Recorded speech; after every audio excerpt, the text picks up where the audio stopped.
aussi sur ça. Il n'y a pas de souci, frérot. Tu sais que je te dis, j'ai travaillé avec ta tata. Donc, tu vois elle est très dépassée quand elle écoute un peu tous ces petites calomnies en arrière. C'est une grande à moi. Donc, avec le commandant René Morvan, Ondo et tout le reste. Donc, il faut qu'ils arrêtent un peu des bêtises. Hein. C'est vrai que on peut tout leur laisser dire, mais quand on rentre maintenant dans un domaine technique et scientifique internationaux, il faut gérer les mots. Là, on ne rentre pas dans la politique à deux balles. Bidé Binze a dit, Ascoma a dit ça. Non, non. Ils avaient fait leur tchatch avec Sogara et tout le reste, ça, c'est entre eux-mêmes là-bas. Mais quand on parle des choses techniques, où on avait des coopérants internationaux qui nous faisaient confiance, qu'on a bondi, jusqu'à aujourd'hui, on les a pas payés. Je pense qu'il faut même pas réveiller le cercueil d'Air Gabon qui est tranquille là-bas. Parce que ça va réveiller des démons. Et il y a des gens qui sont partis au cimetière sans avoir dû leur solde de tout compte après 30 ans et 40 ans de service. Donc, faut pas qu'ils parlent d'Air Gabon comme si c'est la blague. Surtout ce que beaucoup de Gabonais ne savent pas, c'est que le Gabon était l'un des rares pays qui avait un centre technique agréé, surtout en matière de Fokker. Mais bien sûr, je l'ai dit dans un live. Nous, on réparait les avions du Congo. On réparait les avions qui venaient même du Cameroun. On réparait les avions qui venaient c'était encore le Zaïre. On appelait ça Air Zaïre. C'était nous, la centrale. C'est nous qui avons le contrat. C'est nous qui réparons ça à Libreville. Donc, quand lui il raconte des choses qui tiennent pas la route comme ça, de toute façon, quand je serai à Libreville, je cherche vraiment à rencontrer Oligui parce que déjà, on m'a couillonné en 2014 dans ce dossier d'Air Gabon parce que j'avais deux grands hommes d'affaires que j'ai fait rencontrer à deux autorités ici. Mais je vous dis pas, toujours en train de passer par derrière et donner les cartes de visite pour qu'on puisse me mettre de côté. Parce que on veut toujours prendre la tête des deux administrations. Les hommes d'affaires investissent la logistique et les finances. Donc, ce qu'ils veulent, c'est le directeur technique, le directeur général et les financiers. Le Gabon dit non, nous on veut le directeur général et on vous donne le directeur technique. Tout ça parce qu'il faut qu'ils mettent la main dedans. À un moment, les Européens ont dit ah non. Et moi, comme José, si j'étais tout jeune, je me suis dit que je présente des grands, moi, à qui j'ai fait des stages à Atlanta et autres, mais on veut m'écarter, on donne les cartes de visite au ministre discrètement dans un hôtel dans les Champs-Élysées en 2014. Vous pensez que c'est un pays sérieux, ça? Monsieur Mba, sans vous couper, oui. Il paraît que la diaspora ne sert à rien, elle ne rapporte rien au pays. Comment vous vous dites que vous avez voulu ramener des hommes d'affaires pour venir traiter des... Moi, j'ai des preuves, j'ai des documents dans mon sac. Que je montrerai un jour à Oligui, parce que moi je veux pas passer par ce qu'on dit là, comme ils traitent tous les gens des abrutis, des ceci. Moi j'ai des documents que je vais faire lire à Oligui. Quand il va lire, il va dire, il va voir son excellence talali tralala, le soir transmis qu'on avait fait à Ali Bongo et tout le reste. Mais est-ce qu'Oligui sait lire, toi aussi? Est-ce qu'Oligui sait lire? Faut pas aussi venir ici sur la planète. Depuis la chanson oui, non mais c'est une manière de dire, c'est pas grave. Il s'est décortiqué. Et la preuve en est, j'en reviens. En décembre dernier, j'ai fait une délocalisation. J'ai perdu au moins plus de 60 000 € au Gabon en faisant pas mal de délocalisations dans le photovoltaïque et autres. Je suis bien passé dans les médias. Il y a certaines personnes qui me connaissent. Je suis passé à la télévision et tout. Je devais être reçu par le président de la République, mais comme vous connaissez, on me demandait que nous on gagne quoi là-dedans. J'ai dit écoute, vous gagnerez quand moi, je ne serai plus gabonais. Mais pour le moment, je suis gabonais. Je ne vous donne rien. C'est tout. Si vous n'êtes pas content, je rentre dans mon pays.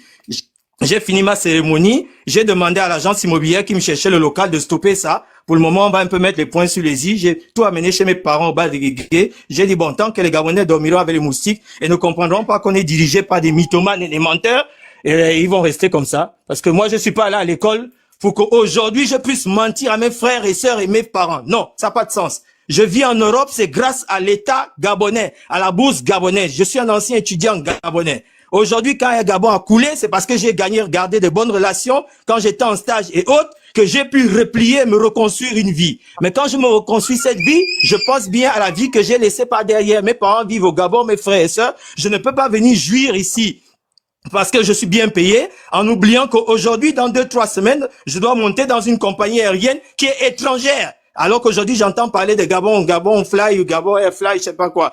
Et la côtière, comme disait Rekula tout à l'heure. Pourquoi ne pas commencer par la côtière? La côtière, c'était la zone qui nous rapportait le plus d'argent. Johannesburg, on arrivait rarement à faire 100 passagers pour Johannesburg. Qui va à Johannesburg? Si on veut commencer à faire un business, qu'on prenne la côtière. Et après ça, on va voir comment on peut récupérer Dubaï à cause de tout ce qui se vend maintenant moins cher et autres. On nous amène à Johannesburg. Combien de Gabonais sont à Johannesburg? À un moment, quand on fait un business plan pour lancer une société, on appelle les experts. Même si eux, ils nous trouvent peut-être gênants pour eux, mais il décortique un peu, comme on dit, la vieille marmite pour essayer de voir ce qu'on peut maintenant amener de nouveau au peuple gabonais. Mais c'est pas prendre les médias comme ça, dire devant la télévision que Air Gabon louait des avions. Il peut nous sortir combien d'appareils Air Gabon a loué? Air Gabon, si on a loué beaucoup, c'était 3 jours parce que le 747, une fois on l'a déchargé à Paris parce que l'avion était plein. On a relogé les gens au Nouveau-Tel Sofitel. On a repris un 767 de Corsair qui a déposé les passagers et le 747 est redescendu à vide parce que le Corsair repartait ailleurs pour remonter. On peut pas louer un avion, ça coûte cher. Faut pas qu'ils disent des choses parce qu'ils veulent faire plaisir aux gens. On doit tous reconstruire le pays, mais il faut pas reconstruire le pays avec du mensonge parce qu'il y a des archives. Donc, c'est un peu ce que je voulais vous dire depuis 30 minutes que j'étais connecté. Maintenant, celui qui veut se renseigner, il ira même sur les sites internet, il verra que nous étions propriétaires de 7, je dis bien 7 avions, 7. Pas 1, pas 2, 7 propriétaires, pas locataires. Non, mais bon. Ça, c'est juste au ministre qu'il faut donner les liens, comme ça, il va les renseigner. Parce que tous les Gabonais en sont conscients, sauf lui. je vais les rencontrer au Néron. C'est quand même terrible parce que même l'affaire de Violia, quand ça a pété, et ils ne savaient pas qu'ils avaient leur fiston et leur frère qui étaient à Viola, France, depuis 4 ans et demi. Donc, tu vois que quand j'ai tout ça dans ma cabeza, mon frère, parfois, je te dis que c'est une chance que j'ai arrêté le judo parce qu'il y a beaucoup que j'aurais mis à terre en 2-4-6 et il serait allé parler comme ça ailleurs. Parce que moi, j'aime pas le mensonge. Oui. Bon, je vous remercie et je vous souhaite un bon dimanche, mais restons francs parce que nous avons de nouvelles générations. Moi, j'ai ma fille aujourd'hui qui est fonctionnaire en France, ça me fait pas plaisir. Elle aurait pu être fonctionnaire au Gabon parce que quand elle est allée au Gabon, elle a étudié les minerais et les ressources. Elle m'a dit, mais papa, comment ce pays-là est pauvre alors qu'on a beaucoup de richesses souterraines comme ça? J'arrivais pas à la répondre, même mon père n'arrivait pas à la répondre. Il y a un problème. Bon, c'est la même merci. chose pour ma fille. C'est la même chose pour ma fille qui jure qu'une fois qu'elle a son bac, elle va à l'université au Gabon. Bon, je lui ai dit, mais tu as un problème. Tu as un problème. Tu vas aller faire quoi à l'université au Gabon? Il y a quelle université et dans quel pays? Donc, vous voyez, c'est qu'aujourd'hui, nous avons des enfants qui aiment ce pays, mais nous, les parents, nous ne pouvons pas les laisser évoluer dans cet environnement. Nous ne pouvons pas. Donc, en tout cas, merci pour cette intervention. Merci parce que quand on explique aux Gabonais que ceux-là qui nous dirigent viennent souvent nous raconter n'importe quoi, c'est bien qu'un ancien d'Air Gabon puisse faire ce témoignage et puis les Gabonais eux-mêmes, ils écoutent. Parce que comme on vous dit, les informations sont là. Allez-y à la source des informations. Aujourd'hui, je vous dis, avec tous les avions que nous possédons, Fly Gabon là, ou AfriJet, ou je sais pas trop quoi, peut être une très grande compagnie. Je vous le dis. Nous avons des Boeing là qu'ils ont récupérés. Tapez, allez-y seulement taper sur Google. Vous verrez, toutes les informations sont là. Les journaux du monde entier en ont parlé, sauf au Gabon. Mais posez-vous la question. Nous avons des grands journalistes, nous avons des journalistes d'investigation, tout. Mais aucun n'a jamais parlé de tous ces avions récupérés. On a Chamberlain Mukwama. Hein? Ça ne vous paraît pas bizarre? Vous allez taper les journaux africains, les journaux occidentaux, vous parlent des avions récupérés. Les journaux spécialisés dans l'aviation vont vous parler de tout ça. Mais aucun journal gabonais ne va vous parler des avions qu'Oligui a récupérés. Où sont ces avions? Le meilleur journaliste camerounais que vous allez récupérer, lui, ne fait pas des reportages sur ça. Bien. C'est quand même triste, ce pays. C'est triste. Donc, princesse de Souban, tu vas comprendre, tu as vu, non? En 246, on ne savait pas que parmi les intervenants, on aura quelqu'un qui a vécu la réalité. Tu as vu que entre lui-même, il vient te dire, entre ce qu'il a laissé, ce qu'on dit actuellement, le Gabon change en 246, hein? Donc, au Gabon, nous sommes dans un pays où tu ne peux plus dire, tu es venu, nous sommes au mois de juillet, fin juillet, tu es venu en mars. Maman, faut pas dire que ce que j'ai laissé au Gabon, là, c'est ça la réalité, parce que ça a chargé quand tu as pris l'avion. Vous voyez les histoires comme ça? Ça, ce sont des bibliothèques. Le gars, il a vécu plusieurs changements au sein de la compagnie, des compagnies aériennes. Et là, on ne le connaît pas parce qu'il ne s'appelle pas Oligui, parce qu'il ne va pas danser les lones au palais. Voilà quelqu'un qui a des arguments. Et vous allez lui dire, qu'est-ce qui nous prouve ça? Vous verrez des Gabonais venir écrire là, qu'est-ce que c'est vrai ce qu'il dit? Parce que il n'a pas décliné son identité, il s'en fout de ça. Mais pour vous dire que Manfumbi, ce que tu fais là, est-ce que comme ça c'est bien? Manfumbi. Nyamoro, mais tu as tellement raison, parce que à lui seul, il porte deux vices que la 5e République rejette. À lui seul, il a travaillé au Gabon dans Air Gabon, donc le sujet qu'on abordait tout à l'heure, là, le sujet d'actualité, hein. Il a travaillé à Air Gabon, il a la preuve contraire de ce qu'affirmait le meilleur ministre de tous les temps de l'histoire du Gabon, Manfumbi.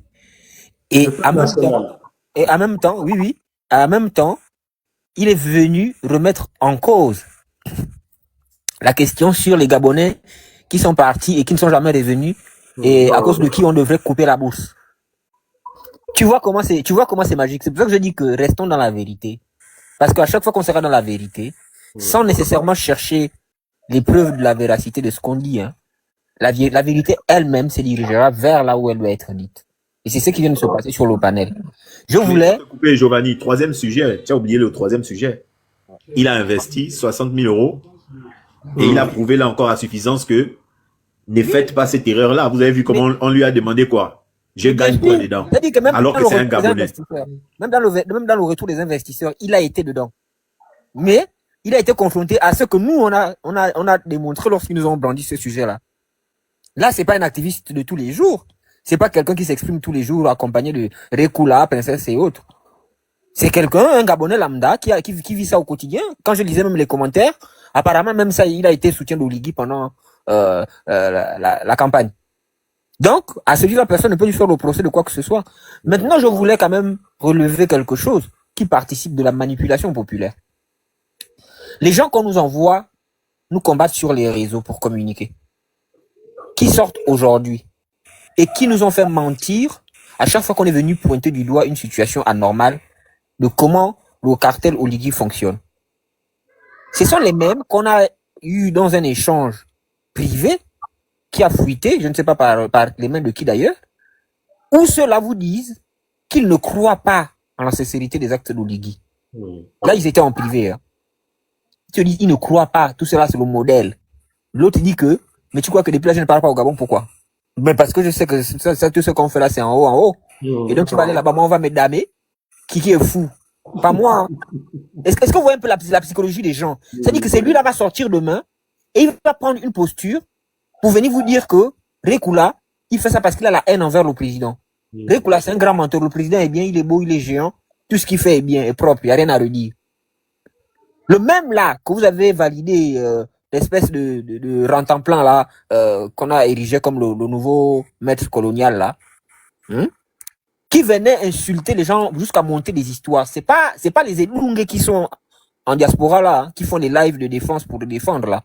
C'est quelqu'un qui a fait la démonstration qu'il rentrait au palais et qu'il peut parler avec le gars lui-même. Et donc, ce qu'il dit, ça a beaucoup plus de crédit. Il vous dit, vous pensez que qu'est-ce qui a changé là? Il n'y a rien. Mais là, il le dit en privé. Mais le même va venir avec la même verve, la même énergie, sur la place publique pour vous dire, non, le président est bien, ce sont nos collaborateurs qui sont mauvais, il faut juste encourager le président, c'est le meilleur des meilleurs, il n'y a personne qui va faire mieux que lui, de toutes les façons, les autres avant lui ont échoué, lui et lui seul peut faire. Dans une conversation privée, il tient un langage aux antipodes de ce qu'il dit aux gens. Mais c'est quoi, en fait, l'idée? C'est la manipulation. C'est induire les gens en erreur. J'espère que ceux qui pensent qu'à chaque fois qu'on dénonce une situation, c'est parce qu'on en veut à la personne, l'ont écouté avec les oreilles des gens qui veulent lire et comprendre. Et pas nécessairement avec des gens avec les oreilles des gens qui sont là pour supporter un homme. Et j'ai entendu aussi dans le raisonnement de M. Mba, quand il a voulu évoquer Manfumbi, il dit je l'aime bien parce qu'il est jeune. Non, on n'est pas là pour aimer les gens. Quand on parle du sujet du Gabon, on ne regarde pas qui on n'aime pas. On ne regarde pas s'il est jeune, s'il est vieux. C'est pas ça la question.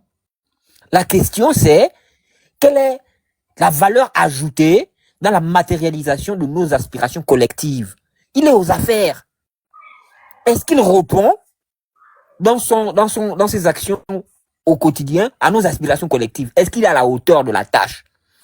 Et non pas je ne l'aime pas ou je l'aime parce qu'il est jeune, parce qu'il appartient à ma génération, parce qu'il est beau, parce qu'il parle bien fort, parce qu'il semble droit. Non, c'est pas ça qu'il faut. Manfumbi, c'est à mon parent. J'ai demandé aux gens pour me demander d'aimer Oligui, est-ce que c'est l'une de mes femmes?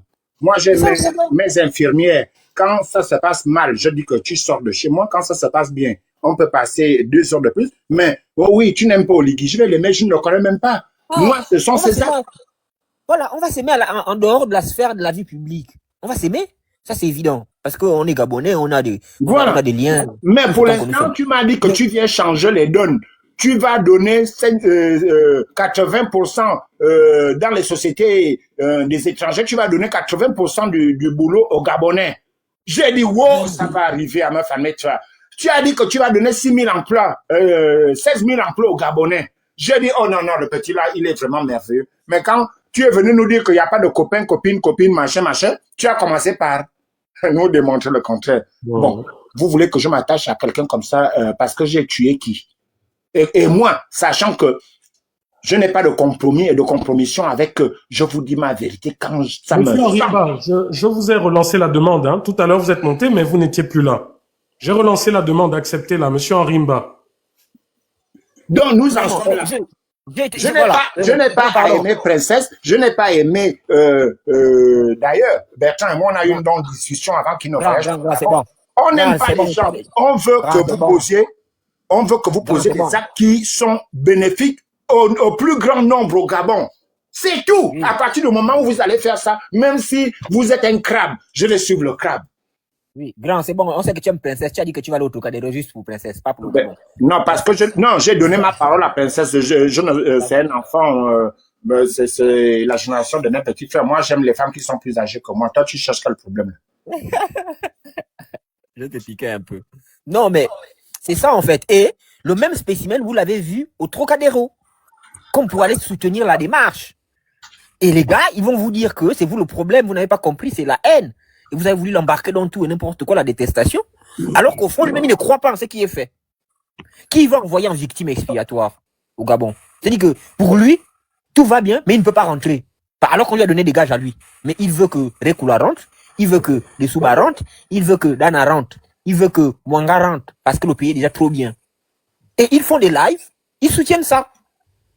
Alors que, dans le fond, les gars, ils savent clairement plus que nous-mêmes. Parce qu'ils fréquentent ces gens. Parce qu'ils ont les preuves de la méchanceté de ces gens et de l'incapacité qu'ils ont à amener le pays là autre part que le laisser dans les abîmes que nous avons décrits avec les bongos. Donc, vous voyez le niveau de sorcellerie. Voilà. Giovanni, qu'est-ce que tu penses aujourd'hui du silence concernant les recommandations de l'ONU via son tribunal concernant Mbagné et Bibiine, une partie de Mongomo, et concernant aussi l'arrêt des casses? Mais, grand, nous, depuis cette affaire Mbagné, pour tous les Gabonais lucides et qui cherchent de la cohérence dans les actions de notre gouverneur, parce que ça, c'est pas le président, on a bien compris que Mbagné, c'est tout, sauf un litige où on a perdu parce qu'on n'avait pas la capacité de gagner. On sait que c'est volontairement que ça a été fait. On le sait. C'est dit qu'on monte, on descend, on ne peut pas m'enlever ça dans l'esprit. Si Obiangema a pu remettre les pourparlers entre Bongo et son oncle Macias, Oligui va partir. Mais les Gabonais que nous sommes, on va aller reprendre nos terres. L'ONU va dire, ne dit pas, c'est pas un problème. Si le gouvernement gabonais veut rester silencieux pour l'instant, c'est pas un problème. Mais de la même façon que Obiangema a décidé que Mbagné ne sera pas gabonais, malgré les accords de 74, je ne sais plus combien. Mais nous aussi, on a le devoir patriotique de dire, Oligui ne nous engage pas. Et on sait sur la base de quoi vous êtes attachés, vous avez attaché votre paquet. Et nous, on ne va pas céder à ça. Nous aussi, on va faire nos procédures, on va prendre nos précautions. Même Mali Bongolo détestable avait compris la nécessité de laisser nos militaires là-bas, quoi qu'il arrive. Et pourtant, ça n'a jamais sémé de grabuge entre nous. Donc, de ce point de vue, moi, je ne pense pas qu'on doit s'inquiéter sur Mbagné. On sait ce qui s'est fait. On est conscient de ce que c'est notre territoire.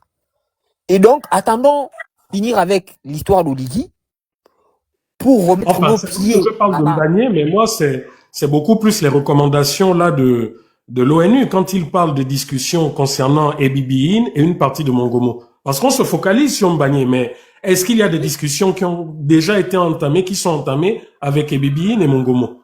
Parce que jusque-là, le pouvoir d'Oligui ne nous dit plus rien, c'est fini, c'est circulé. Exactement. Après New York, je pense qu'il y a déjà eu 2 voyages en Guinée. À qui on a donné le contenu de ces échanges-là, sachant qu'on sortait tout fraîchement du procès.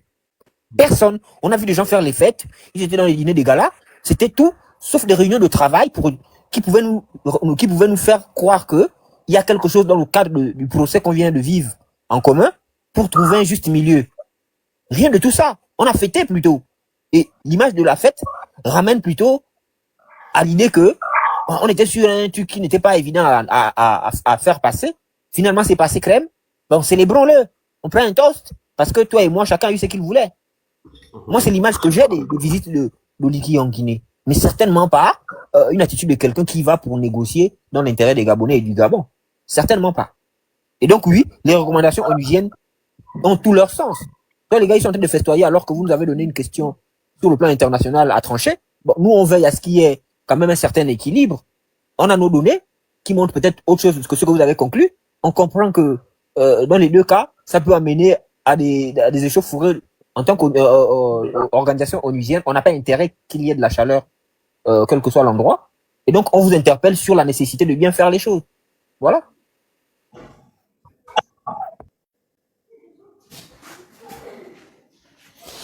Ok, désolé. On va donner la parole à Monsieur Henri qui est monté tout à l'heure, enfin qui a mis du temps. Et malheureusement, quand il devait prendre la parole, il était descendu. Donc, Monsieur Henri Mba, à vous la parole. Et ensuite, à Madame 16 juin. Ok, je vais d'abord remercier le panel et te remercier, toi, Monsieur Rekula, pour tout ce que tu fais, parce que moi, je suis un observateur et je te suis il y a longtemps, je te suis sur les réseaux, surtout sur TikTok, parce que j'ai pas ton Facebook. Et vraiment, j'alloue tout ce que tu fais. Ah, mais mon Facebook, c'est le même, hein. C'est le même nom, Rekula Bernard Christian. D'accord. Pas compliqué à trouver. D'accord. J'approuve vraiment le patriotisme que tu as. On sent que c'est dans ton ADN, en fait. Bon, moi, je vais beaucoup plus m'apitoyer sur le sujet de... Je ne sais pas si vous vous souvenez Excuse-moi, 2 secondes. Il y a quelqu'un qui me lance une pique en me disant en commentaire, l'ONU dit quoi sur la Russie, sur l'Ukraine, sur Israël et la Palestine? Règlement africain. Madame Jeanne-Michel Assélé. Vous savez, si je parle de l'ONU, c'est parce que les 2 États, gabonais et équato-guinéens, ont décidé n'ayant pas pu trouver un terrain d'entente, ils ont décidé de s'en remettre à l'ONU. Voilà pourquoi je parle de l'ONU. Je n'ai jamais dit que l'ONU était l'instance, peut-être qui était seule, qui était l'instance seule habilitée à le faire. Hein? Je dis juste que si je parle de l'ONU, c'est parce qu'ils ont décidé de remettre leur souveraineté à cet organe, à cet organisme. Ok, c'était pas une pique, d'accord. Mais bon, voilà pourquoi je parlais de ça. Merci. Allez-y, Monsieur Henri. Désolé pour la coupure.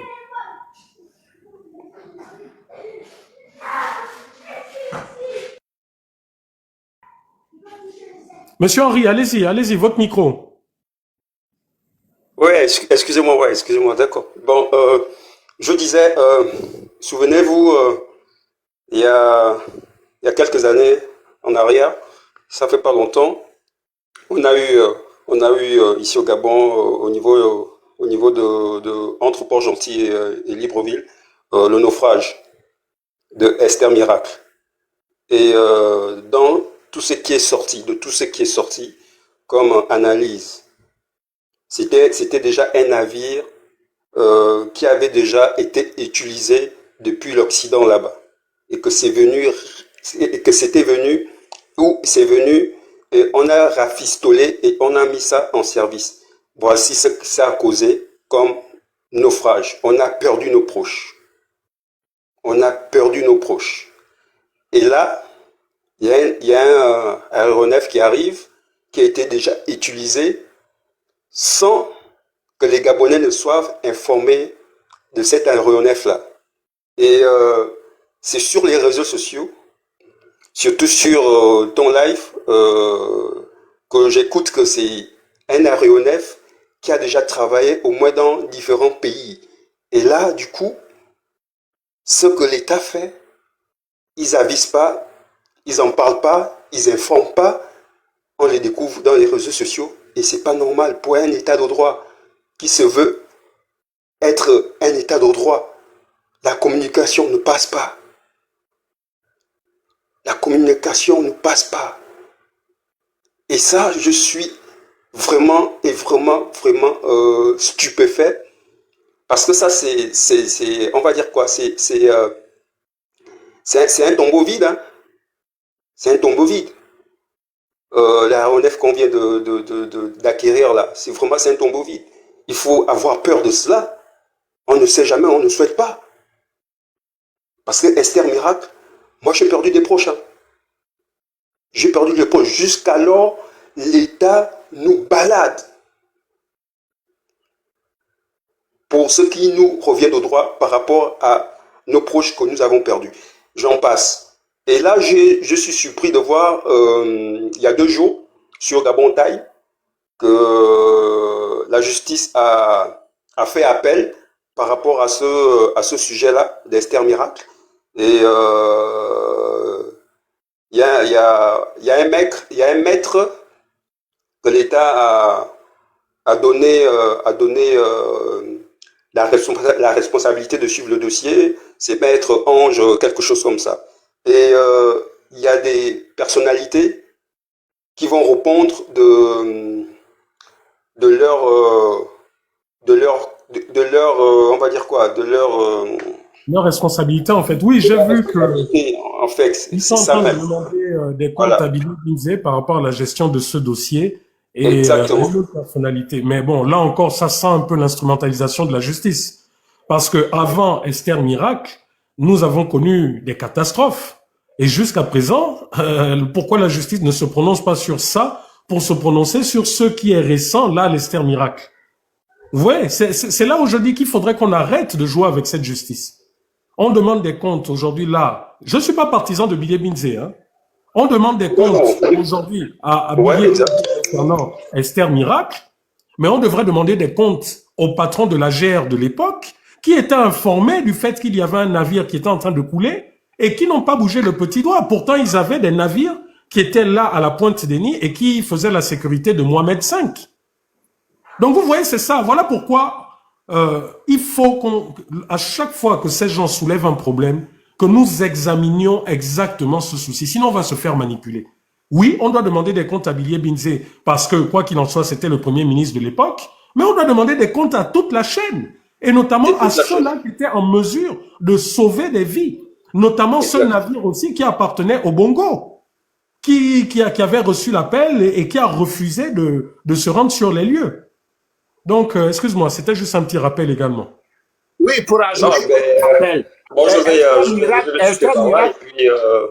excusez-moi, Esther Miracle a été mise en mer en quel mois?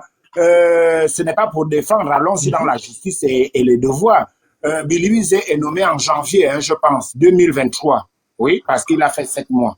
Esther Miracle, ce bateau-là a été accepté au Gabon quand et mis en œuvre quand? Est-ce que Billy Binzé était déjà Premier ministre ou bien c'est Nkombe Kale ou Osuka? On ne sait pas. Donc, allons-y. Moi, je dis, tant qu'on veut savoir la vérité, quel que soit, ça n'a rien à voir avec l'amitié, la parenté et tout. Quand tu sais que tu étais là, tu dois. C'est pourquoi on parle de traçabilité. L'administration est continuelle. Quels sont les membres du gouvernement dans l'aviation, vous appelez ça comment? Nautique. La navigation. Navigation, qui ont signé le contrat que Esther Miracle pouvait fonctionner. Est-ce que c'était avant janvier? Parce que ça a eu lieu en mars ou je ne sais pas quoi là. Mais Billy Binzé est nommé en janvier. Est-ce que on ne va pas nous ramener l'ancien premier ministre qui était là et le ministre de la navigation? Allons-y dans le droit. Nous, on est pour le droit, c'est tout. On ne défend personne. C'est ça. Merci. Tout à fait, grand frère. Tu as tout dit. C'est le droit. Nul n'est au-dessus de la loi. Nul n'est au-dessus de la loi. Même celui qui s'est accaparé de tous les sphères de loi qui existent, qui est au Gabon, il ne peut pas être au-dessus. C'est le peuple qui lui a élu. Donc, il doit écouter le peuple. Voilà. Ben, moi, je vais chuter par là et puis remercier monsieur Rekula et puis je serai en bas. Ok, merci monsieur Henri pour votre intervention. Madame 16 juin, allez-y et ensuite, on va faire un dernier tour de panel et se dire parce que ça fait quand même 5 heures qu'on est en live. Madame 16 juin, allez-y, vous avez la parole. Ah, c'est monsieur. Bonsoir tout le monde. Ah, monsieur. Excusez-moi, il y a 4 demandes, là. Bon, je veux savoir, est-ce que c'est des gens qui veulent monter? Est-ce que c'est des erreurs de tapotage? Je vois madame ou monsieur de boîte AS. Je vois Angélico LAA. Hein, si c'est des erreurs, vous dites. Si vous voulez monter, vous écrivez. Parce qu'on va boucler, hein, on va boucler le live. S'il y en a qui veulent monter, écrivez, je veux monter, vous montez rapidement et voilà. Allez-y, monsieur 16 juin. Alors, je voudrais parler de... Écrivez, moi, je peux, si je vois je peux descendre, de toute façon. Je voudrais parler des bourses au Gabon. Pour commencer, je pense que cette affaire des bourses, ça a commencé sur le magistrat de Mar. Je pense que c'est avec Omar que ces choses ont commencé. Ensuite, Ali, il a signé le décret portant la création de l'ANBG. Puis il a digitalisé l'ANBG. C'est-à-dire qu'aujourd'hui, si de partout dans le monde, les étudiants peuvent postuler pour les bourses et tout, c'est sur le magistrat d'Ali. Moi, je me pose la question, quel sera l'héritage de Ligui quand il sera parti? Omar, c'est avec l'argent du pétrole, avec l'argent du bois, avec l'argent du uranium, avec l'argent du manganèse, qu'il a essayé de redistribuer toutes ces richesses, parce qu'il pouvait pas aussi payer les gens, et commencer à distribuer de l'argent. Donc, il a mis des trucs sur le plan social qui faisaient que toutes les couches sociales pouvaient bénéficier de ces revenus-là, liés au pétrole et tout. Donc, il a instauré la bourse au lycée, il a instauré la bourse à l'université, il a aussi envoyé des compatriotes à l'extérieur. Ali, quand il arrive, il fait la même chose. Ali fait même plus, parce que Ali, sur le magistrat d'Ali, il rend la bourse pour tous, parce que même les admissibles avaient droit à la bourse. Et c'est quand Ali tombe malade, je pense à partir de 2018, et quand les gars de la GEV, quand ils arrivent, qu'ils commencent à restreindre ces choses-là. Moi, je voudrais savoir, sur le plan social, qu'est-ce qu'on va retenir? Qu'est-ce qu'on va hériter de Ligui? Parce que récemment encore, ils ont encore supprimé, ils ont encore modifié le décret portant les attributions de bourse pour ceux qui veulent sortir. Avant, c'était 11. Maintenant, ils ont mis à 12. Donc, c'était un peu sur ça que je voulais chuter. Et après, parler aussi des personnes, il a demandé aux personnes de rentrer, d'aller étudier au Sénégal. Mais dans le gouvernement de Ligui, on trouve combien de personnes qui ont étudié au Sénégal? On trouve combien de personnes qui ont étudié au Ghana? Puis, on trouve combien de personnes qui ont étudié à l'Institut de gestion? Donc, c'est un peu ce que je voulais dire. Ok, merci pour ton intervention. Monsieur ou madame Deboîte, à vous la parole. Oh, mon grand frère, bonjour, mon frère à moi. Ça va? Bonjour. Bien, merci. Ah, ok. Bon, vous savez, vraiment, ça fait plaisir parce que mon frère est toujours constant. Parler des vraies choses. Je vais d'abord quand même un peu faire un petit crochet. Mon petit frère qui vient de parler là tout à l'heure. Et nous tous, on a appris au Gabon. Tu comprends très bien que mon frère, en ce qui concerne la bourse de l'extérieur, ce n'était même pas réservé pour nous, les gens de Kingele. Concernant cette bourse-là, des États-Unis, tout ça là, le Canada, mon propre petit frère, on a enlevé le nom. Il est en Russie aujourd'hui, par rapport à moi, c'est moi qui l'ai envoyé en Russie. Il devait aller au Canada à l'époque. On l'avait enlevé le nom parce qu'il n'avait personne. Voilà. Donc, en ce qui concerne la bourse du Canada, nous, le peuple en bas, là, on n'a rien à cirer. Parce que ça ne nous concernait pas. Bien.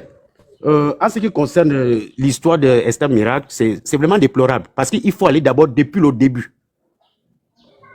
Ça, sincèrement. Tous les gens qui ont géré doivent rendre compte. Ça, c'est clair.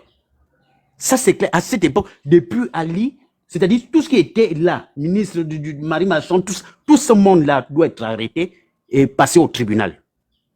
On en est marre de ça. Un pays, on ne comprend plus rien. Même si on accuse aujourd'hui Billy, bon, Billy était le premier ministre, c'est tout à fait normal, il est premier ministre, le chef du gouvernement, c'est lui le patron de l'administration, c'est clair. Il n'y a pas de problème, il n'y a pas que lui. Tout le plata derrière là doivent répondre. Ça, c'est clair. Ils vont répondre. Ils vont répondre. C'est bien que ce dossier-là est déjà ouvert. C'est bien. C'est bien. Là, on va voir beaucoup plus clair. Si les gens sont sereins, si les personnes sont honnêtes, on va voir. Si la justice a bougé, on va voir. Parce qu'on a perdu des amis, des neveux, des cousins là-dedans. Les femmes. C'est très bien. Comme ils ont déjà, c'est déjà ouvert, c'est bon. Donc, on essaie un peu d'attendre. Donc, c'était ça ma participation ce soir. Nous pensons que ça ne doit pas s'arrêter qu'au Premier ministre. Non. Tous ceux qui ont géré depuis là, depuis derrière là, vont répondre. Parce que nous-mêmes, on va faire des actions pour ça. Ici à Libreville. Ils vont répondre. Moi, j'ai des questions pour les boîtes. Oui. Oui, moi aussi. Vous êtes à Libreville. Là, ce sont les mêmes populations qui sont en train d'être sollicitées pour la campagne électorale, législative, sénatoriale. Bon, par rapport à tout ce qui est en train de se passer, quelle est la tendance? Qu'est-ce que disent les Gabonais? Est-ce que malgré les cas, ils sont toujours derrière Oligui? Est-ce qu'ils le voient toujours de la même manière? Vous qui êtes sur place, est-ce que vous pouvez un peu nous édifier? Qu'est-ce qui se dit dans les quartiers par rapport au fait qu'ils ont vu un peu le visage d'Oligui? Bon, pour l'instant, pour être honnête, c'est un peu calme. C'est un peu calme. Les gens ne sont pas trop motivés. Bon, on verra. Vous-même, vous savez que les Gabonais sont toujours comme ça. C'est à la dernière minute que vous allez voir, les gens vont faire. Mais non. Mais pour l'instant, c'est calme. C'est calme. Parce que ce n'est pas comme si c'était l'élection présidentielle. Hein. C'est beaucoup plus calme. Non, mais actuellement, ils sont en train de se déchirer pour les investitures au sein de leur parti. Ah oui, là, ça c'est les partis internes. Ça, c'est leur problème interne des partis politiques. Bon, ça ne sert même plus à rien. En parlant de ça, ça ne sert même plus à rien puisqu'on n'a pas... c'est quand même un peu désolant parce qu'aujourd'hui, parler bon, que ce soit la majorité, que ce soit l'opposition, que ce soit ceux qui sont au pouvoir, que ce soit ceux qui sont en opposition, franchement, moi, je ne regarde même plus là-bas. Je ne regarde même plus là-bas parce que je sais que dès que quelqu'un est déjà là où il voulait être, ce qui s'est passé hier... Est-ce qu'il y a encore un parti d'opposition au Gabon? Il y a encore l'opposition au Gabon? Parce que les partis d'opposition que je connaissais sont avec eux.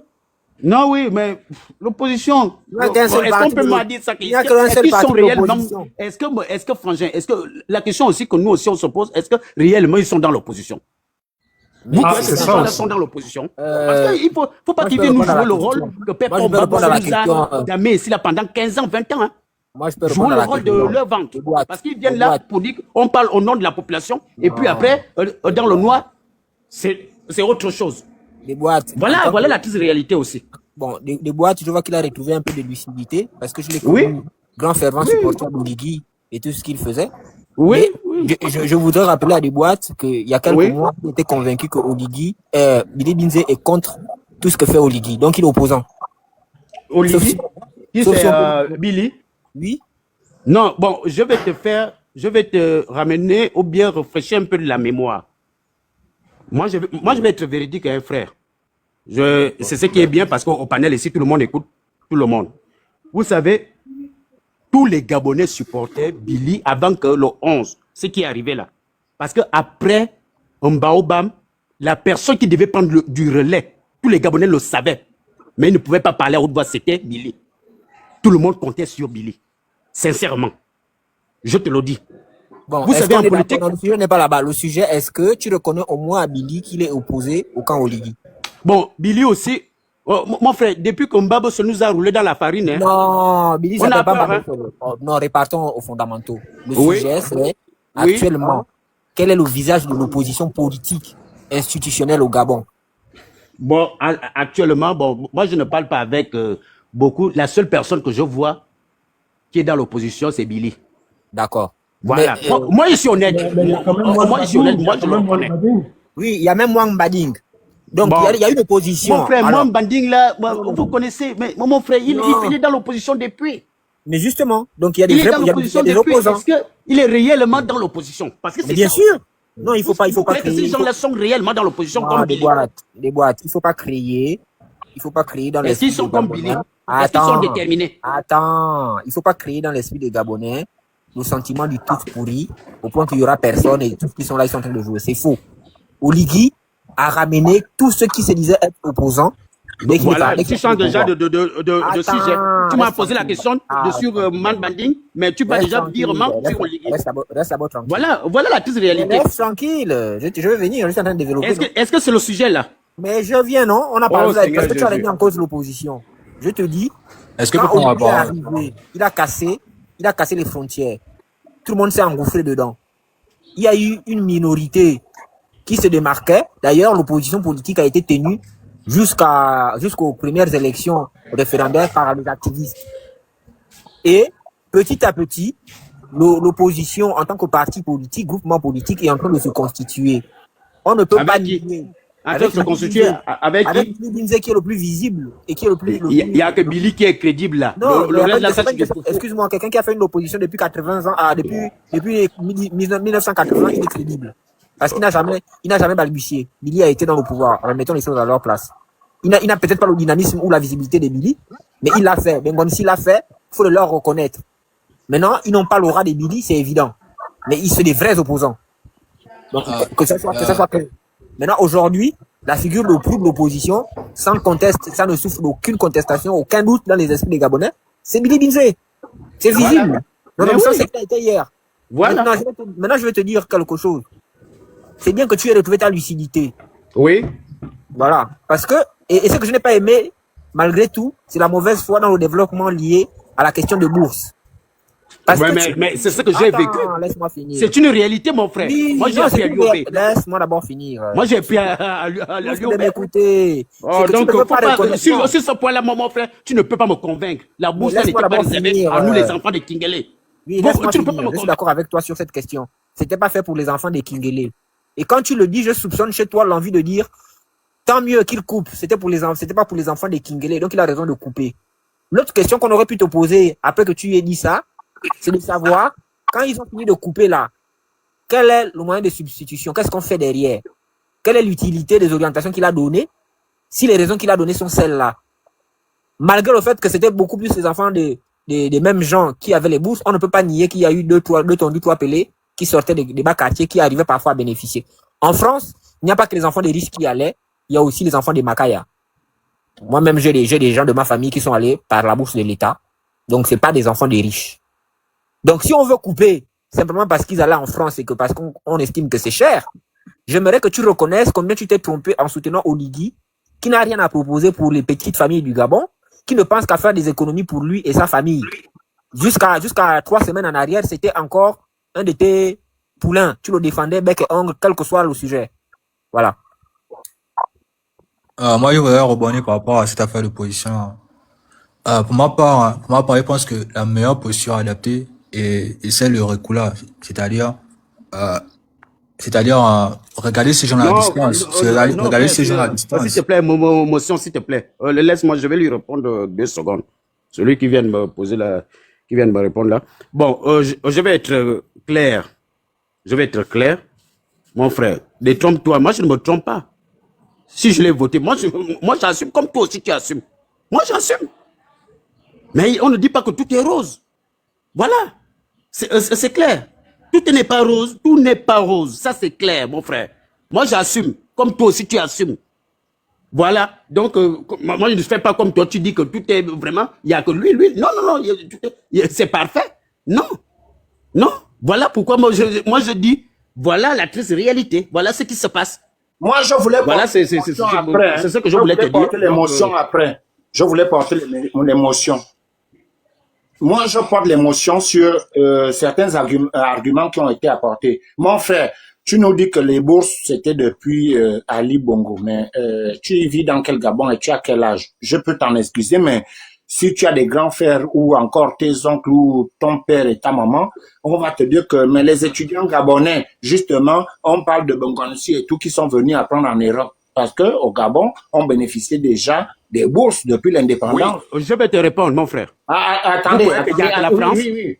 Alors, moi, j'ai mon grand frère qui est allé en Allemagne. Laissez-moi. On envoie c'est pas exclu. En Belgique. C'est l'Angleterre. Est-ce qu'il y a que la France et les États-Unis qu'on peut envoyer les Gabonais? Non, ce n'est pas ce que vous avez dit. Vous avez dit que c'était sous Ali Bongo qu'il y a eu des bourses. Je suis en train de vous dire non. Non, personne n'a dit ça. On a parlé depuis Omar Bongo. Voilà. Avant Omar Bongo, à l'époque de Léomba, il y avait déjà des étudiants, les Charles, comment on appelle, les Germain Mba. Là, nous étions encore sous préfecture de la France. Afrique équatoriale française, oui. Ouais. Le Gabon n'était pas encore né.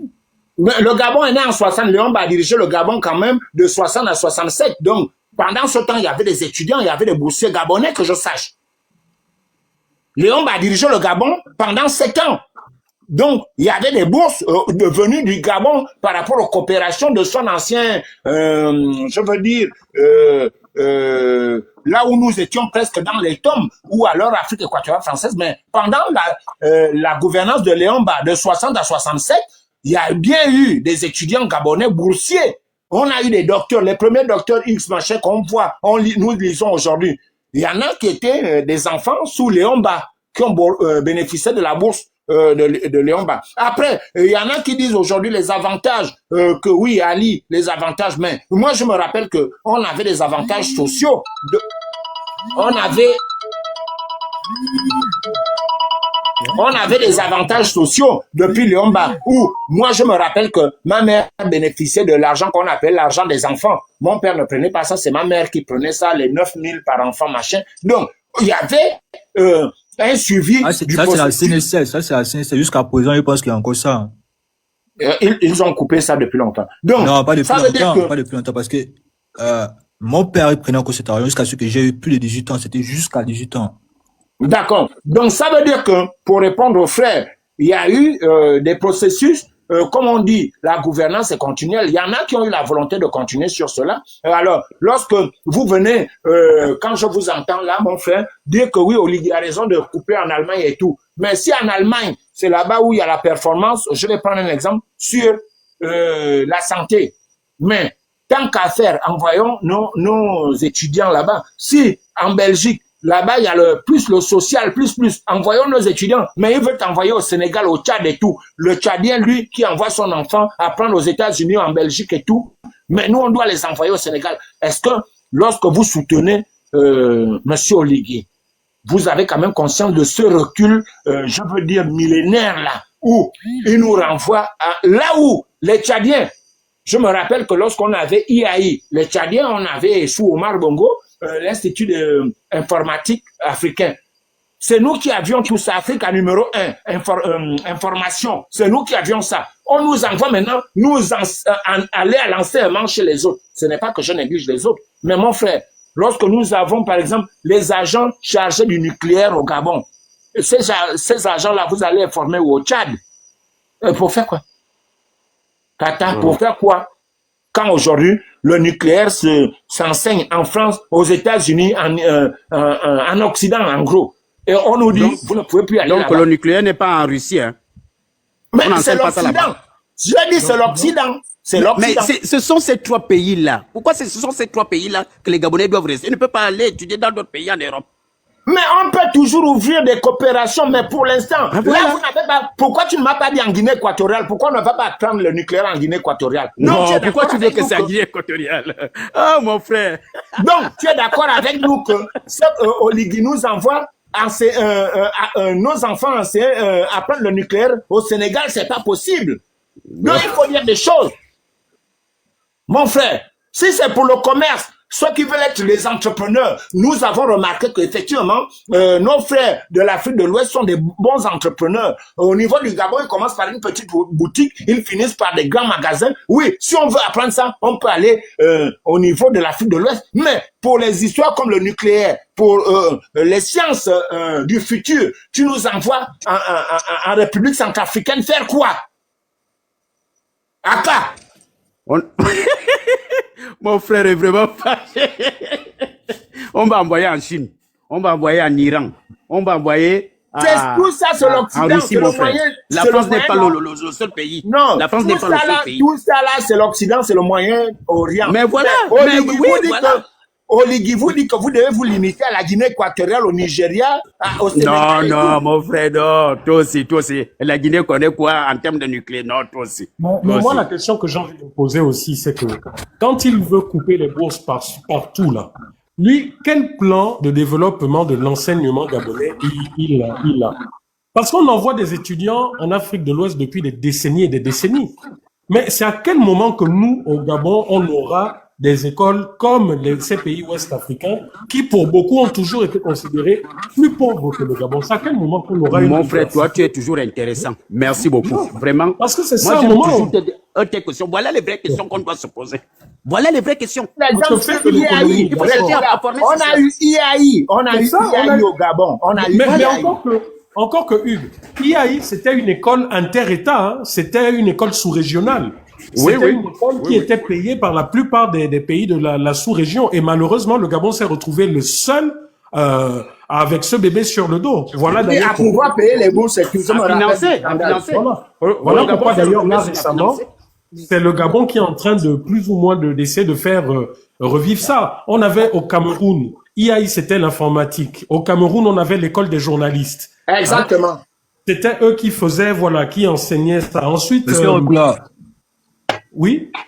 Moi, je voulais un peu, comment on appelle ça, je voulais vous poser une question. Parce que quand il dit ceux qui sont au Sénégal, retournent au pays, vous étiez au Sénégal. Moi, je pense qu'aujourd'hui, la diaspora la plus nombreuse, je pense que c'est celle qui est au Sénégal, les Gabonais qui sont au Sénégal. À cause de la Côte d'Ivoire. Non, mon frère. Non, mais c'est une question, c'est une question. Non, la diaspora la plus nombreuse, c'est celle de l'Occident, donc en France. Non, africaine, sur le continent africain. Ah, sur le continent africain, il faut préciser, c'est le Sénégal.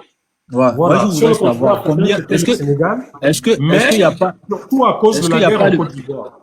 Est-ce qu'il n'y a pas de plus en plus, est-ce qu'il n'y a pas de plus en plus de Gabonais qui travaillent au Sénégal? Oh, très peu. Très peu. En tout cas, même moi, à mon époque, il y avait très peu de Gabonais. Ouais. Maintenant, ils sont très racistes dans ce sens-là. Ils sont vraiment dans ce sens-là. Ils ne veulent même pas. Exactement. Ça, exactement. Hein, très, très peu de Gabonais qui vivent là-bas. Quand vous voyez des Gabonais y vivre, souvent c'est peut-être parce qu'ils sont dans une compagnie, dans une entreprise étrangère ou un groupe étranger, donc qui eux, dans leur politique, arrivent à prendre des étrangers, ou alors tout simplement par mariage. Moi, par exemple, dans mon cas, j'ai commencé à travailler au bout de ma 2e année universitaire. Pourquoi? Parce que j'ai été pris dans une entreprise française, mais qui avait sa succursale là-bas. Donc, c'est comme ça que tout en étant étudiant en 2e année, mes 2 dernières années et autres, voilà, je travaillais déjà en fait avant même d'avoir terminé. Ce qui fait que quand j'ai terminé, j'avais déjà une expérience, j'avais des responsabilités dans cette entreprise et j'ai commencé à faire le tour du monde. Et malheureusement, nous les Gabonais, on a ça de particulier qu'on veut rentrer dans notre pays. Donc, à un moment, déjà, j'ai rencontré mon épouse. Je travaillais là-bas depuis 4 ans. Elle était étudiante en 2e année. Elle passait en 3e, ensuite en 4e, tout ça. Mais voilà, après un certain nombre d'années, moi, je voulais rentrer chez moi. Je voulais rentrer au Gabon. Donc, je suis rentré et je n'ai jamais souhaité devenir fonctionnaire. Jamais. Ça n'a jamais été dans mes rêves. Donc, je suis rentré et au bout d'un an, le temps de me reprendre l'immersion au Gabon, j'ai créé mon entreprise. Et quand je l'ai créé, je suis allé auprès de toutes les boîtes de communication, tout ça, montrer ce que je faisais à l'international. Et c'est comme ça que j'ai eu mes premiers marchés. À partir de là, j'ai pu engager des Gabonais. Et je l'ai fait comme ça pendant plus de 10 ans. Donc, au Sénégal, bon, je connais aujourd'hui des Gabonais qui vivent là-bas. Mais pour beaucoup, c'est des Gabonais qui soit ont un côté sénégalais. Donc, le Sénégal, c'est aussi leur pays. Soit ils ont été pris dans une entreprise, mais très souvent des entreprises qui sont un peu implantées dans tous les pays et donc qui sont très bien payés ou du moins voilà. Mais en général, hein, même ceux-là, en général, ont tout fait pour ou sont revenus au Gabon, tester, tenter d'avoir de l'emploi et quand ils n'ont pas, ben ils repartent. Ils repartent. Je connais très peu de Gabonais qui sont restés au Sénégal vraiment par aventure ou ce genre de choses. Très peu, vraiment très peu. Ils sont trop protecteurs. Merci beaucoup. Ils sont trop protecteurs dans ce sens-là. Ils ne prennent pas les gens qui viennent d'ailleurs. Vous finissez d'apprendre et puis vous rentrez chez vous. C'est comme ça ils sont. Oui, mon frère. Ils n'acceptent pas. Mon frère, c'est pas des lives d'aujourd'hui. Je le disais avant Oligui et pendant Oligui et là jusqu'à présent. Ça veut dire que il y a beaucoup de Gabonais. Hein. Moi, je ne suis pas chasseur de ceux qui n'ont pas d'emploi, qui se cherchent au Gabon, en France. Par exemple, je vis en France, moi. Donc, moi, j'avais proposé, hein, j'ai refusé d'aller au dialogue, mais j'avais proposé, par exemple, dans mon boulot, on sait que je suis activiste, j'ai allé au Trocadéro tous les jours, au boulot, dans là où je travaille avec les enfants autistes, je suis dans le social. J'avais, mes employeurs en France sont prêts, par exemple, à me libérer pendant 2 ans, garder mon poste, et je vais donner de mon expérience au Gabon. J'ai parlé sans, comment vous appelez ça, faire le recensement des enfants autistes. On commence par Libreville, les plus grandes villes là, et puis dans tout le pays, et puis insérer là où il y a, par exemple, les écoles sociales. On insère un petit bâtiment pour les enfants autistes ou pour les familles diminuées, on peut les garder et puis le week-end, on va déposer. L'État va avoir les transports pour aller déposer ces jeunes-là. Nous avons les autistes au Gabon qu'on traite pour les fous, on les enchaîne, alors que ce n'est pas possible. J'ai proposé dans mes lives, mon frère, moi je n'ai jamais mes lives. Hugues Sylvain Mefane, toi, c'est mon nom dans les papiers, donc je n'ai pas de faux profil. Mais après, on m'a conditionné, il faut travailler avec la première dame. Je dis, mais attends, qu'est-ce que ça a à voir avec la première dame? Ok, c'est elle qui peut vous pouvez faire ensemble. Au yo, là où il y a maintenant les animaux, j'ai dit qu'on peut faire une grande école pour les trisomiques, les autistes et tout, et on peut former sur place. Il y a des écoles en France. J'ai des partenaires qui aiment bien mon pays, que je pourrais faire venir pour former les gens qui vont encadrer ces jeunes-là, les trisomiques et les autistes. Maintenant, Olivier est parti faire là-bas un parc de machin. Mon frère, quand on te dit viens au Gabon, je viens faire quoi? Voir la misère des Gabonais, on va tourner de lundi à vendredi, on va groover, et puis... Mais surtout que, Hugues, surtout que Oyo, là dont tu parles, officiellement, ça a été rétrocédé à l'État gabonais, à la jeunesse. Exactement. Officiellement, c'était une université qui devait sortir, là. Ça a été rétrocédé à l'époque à Massar Kabinda lorsqu'il était ministre de l'Éducation ou des bourses et stages ou je ne sais plus trop quoi. Mais moi, je te dis, je vous dis, mes frères, je te le dis à toi, Bertrand, on aura le temps de voir, de s'asseoir. Je te dis, dans mon boulot, ils ont su que j'ai fait 7 ans de samedi à samedi au Trocadéro. Ils me soutenaient. J'ai des blouses où je peux voir à l'hôpital de Montréal, là, on va m'offrir des blouses d'utilisation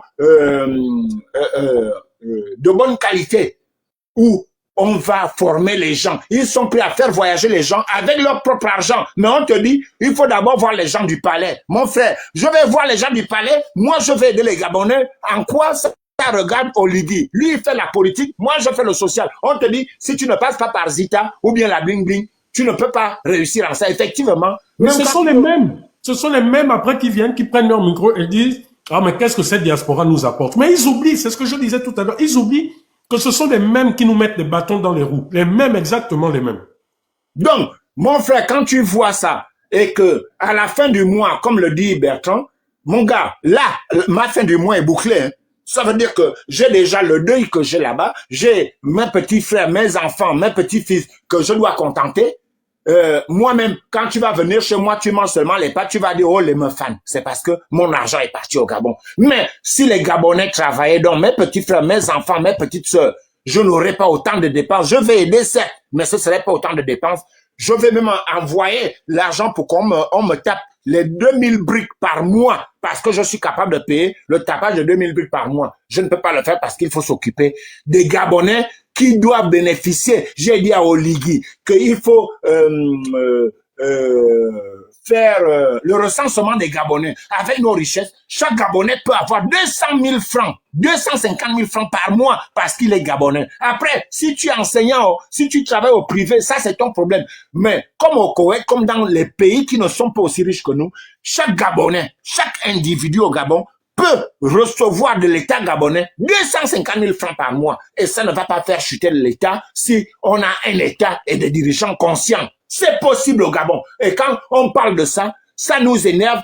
On parle comme je suis en train de parler. Là, vous avez l'impression que je vais péter les plombs. Je vais avoir l'AVC. Non, parce que je suis énervé. Parce que quand tu vois dans les pays qui n'ont rien, comme Dubaï, où vous allez chaque week-end là, Dubaï a quoi de plus que nous? On peut le faire chez nous. Mais quand tu vois la mauvaise volonté, le refus des dirigeants actuels, donc qui se sont défilés en 6 décennies désormais, qui refusent de faire ça, tu te dis, ben, c'est moi le fou ou pas. Mais tant que je suis conscient que je ne suis pas fou, c'est faisable avec une population de moins de 2 millions d'habitants. Mais ils se foutent de notre gueule, ils veulent nous rendre fous. Après, on va dire, on va maintenant mettre S à mon nom, les Mefane. On va m'appeler les Mefane. Mais je te jure que si je coupe les ponts avec mes parents au Gabon, je suis capable, si l'argent que j'envoie, les Western, les Rial au Gabon, je suis capable, aujourd'hui, j'aurais été capable, autant pour moi, aujourd'hui de te dire, mais j'ai 5 villas équipées. Oui, parce que c'est possible. Envoyer 500 000 en gros à chaque fin du mois au Gabon, ce n'est pas petit, mon frère. Le gouvernement ne veut pas. Ils ne veulent pas. Ce n'est pas que c'est pas possible, ils n'essayent pas. Ils ne veulent pas parce que si nous sommes indépendants, c'est depuis Bongo. Si nous sommes autonomes, on ne va plus avoir besoin d'eux quand ils viennent dans leur meeting. Donc, ils nous empêchent, nous, petits peuples, d'être autonomes. Comme ça, on va répondre que, mais moi, quand le ministre doit venir, par exemple, pendant les campagnes électorales, là, ceux qui ne seront pas intéressés auront leur champ de cacaoyer, de caféière. Mais ils ne seront pas là. Mais Bongo a dit que, mais s'ils font ça, qui va nous écouter? Il a tout coupé. Et ça se poursuit.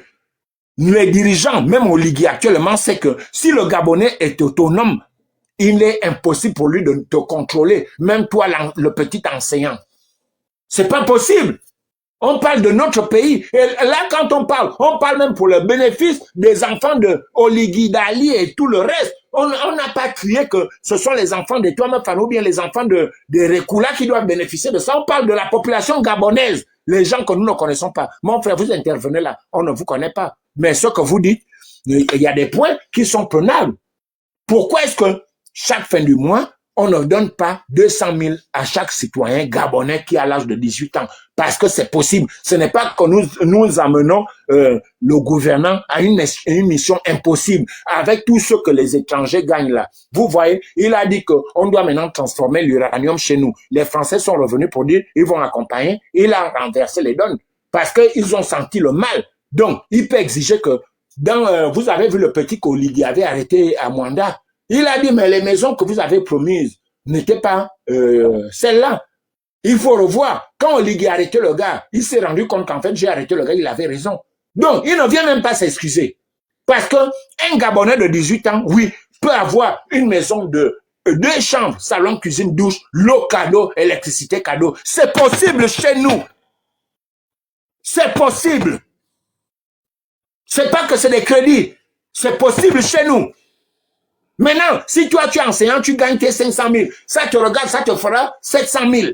Mais, en tant que Gabonais, tu dois bénéficier des rentes de la richesse de notre pays. Ça, cette loi-là, je vais me battre pour qu'elle soit imposée. Et c'est possible. Je ne rêve pas. C'est possible. Les 17% des avoirs des Bongola, si on met ça sur les Gabonais, vous n'allez même pas ressentir qu'il y a l'argent qui coule au Gabon. Mais le problème, ce sont leurs obédiences. Parce que lorsqu'on instaure des trucs qui vont permettre aux Gabonais de bien vivre, tu vois que on appelle ça comment, les personnes qui vont encore adhérer à leurs audiences, à leurs histoires d'homosexualité. Oui, c'est pourquoi je parle, ils n'aiment pas l'autonomie. Voilà, pourquoi ils peuvent pas instaurer des trucs comme ça. Là, petit frère, là, je suis d'accord avec toi. Là, c'est à cause de les choses qu'on nous a importées là. C'est tout ça qui bloque l'Afrique. Vous croyez quoi? C'est tout cela qui bloque le développement africain. C'est vrai en partie, puisque lui-même, Oligui, l'a dit, hein, que la main qui demande reste en bas. Mais attention, si on prend le cas de la Côte d'Ivoire, ils ont exactement les mêmes mots que nous. Hein. C'est le cœur de la France-Afrique et autres, mais ils sont où en termes de développement? Donc, c'est relatif aussi. Moi, je dis c'est relatif. Il y a le développement humain, social et aussi les infrastructures. La Côte d'Ivoire, c'est deux choses différentes. C'est vrai, mais moi je pense que c'est plutôt nos mentalités. Tant que le Gabonais ne comprendra pas qu'il faudrait changer nos mentalités, qu'il faudrait être exigeant, je dis bien exigeant.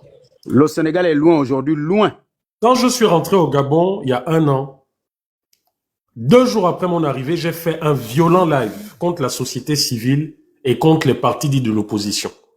Parce que toutes les dérives que je voyais d'Oligui, j'ai estimé que ceux qui étaient responsables de ça, c'était la société civile et l'opposition qui n'étaient plus exigeants, qui à cause des nominations avaient fermé les yeux. L'histoire m'a donné raison.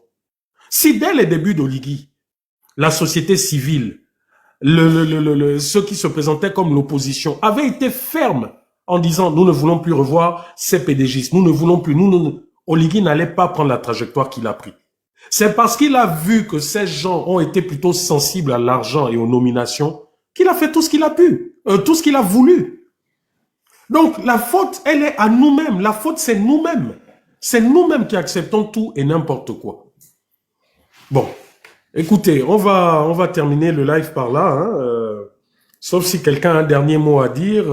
Hugues, 16 juin, si vous avez un mot à dire rapidement en 1 minute et on va se séparer. Bon, en 1 minute, je vais encore dire quoi. Je te dis bravo. Ils ne sont pas tous là. Princesse de Souban, Nicolas, Dana, mon beau-frère personnel, Molenda. Je vous dis bravo, il faut continuer.